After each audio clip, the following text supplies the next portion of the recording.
And I think it's interesting too, the lips sink ship, but ships are definitely relationships, but also this idea, if you think about, I sort of get this almost like mutiny feeling too of loose lips sink ships, of like, if you're on an actual ship, if there's discord, if people are talking and creating problems that aren't there, that it can, like, for a ship, like if we think, my mind is at Pirates of the Caribbean right now. I'm just gonna tell you, that's exactly where my brain is. Thank you. But like, if you aren't working together, that like is a pretty dangerous situation to be in, to be in the middle of the ocean and to have their disagreement, to have infighting, is like not a safe space to be. And that can result in a sunken ship.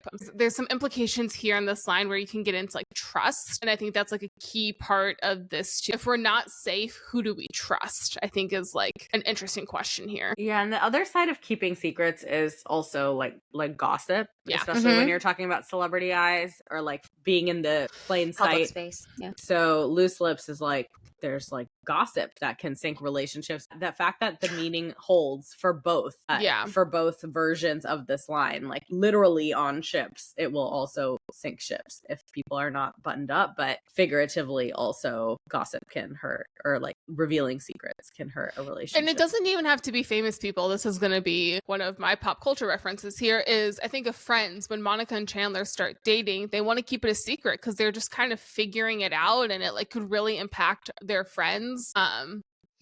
So there are some times where people, not famous people, have valid reasons for some relationship to be not public to everyone else. And so who do you trust with that as you're figuring things out? This like very much it's relatable. feels like the beginning of a relationship, and I think that's the case for many beginnings of a relationship. You want it to be yours. You don't want the opinions of others to... Do you maybe want the lavender haze? You do want the lavender haze. You want to sit in the lavender haze, get it off your chest, get it off my desk. But yeah, this feels like the beginning of a relationship where you just want it to be yours, and you just want to block the lavender haze, block out everything else, and you don't have to be a celebrity to want that honeymoon phase without anybody else's opinions. And then it moves on to just grab my hand and don't ever drop it. My love, they are the hunters. Again, we are the foxes, and we run. Really romantic, very weirdly sweet, like interesting transition from the anxiety to this like very sweet, like my Which love. reminds me a lot. Yeah, the way my love is sung is very my love.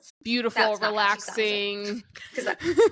Mine wasn't beautiful or relaxing. It was very sarcastic. But again, this song reminds me a lot of Wonderland. Flashing lights, lights flash, and we run for the fences, your eyes so green. And I also think lyrically and musically in Wonderland, we have a similar thing where she is talking about this falling in love and falling in this relationship, but then also realizing it's negative. So you have the duality there of wanting to sit in the love and the lightness of a relationship, but also realizing the darkness and then the anxiety. In that song, I think the anxiety and the darkness comes from the person she's in the relationship with. In this song, it feels like the anxiety comes from the outside and from people who are trying to learn more about it or even interfere with it. But I think that, again, that just speaks to relationships in general.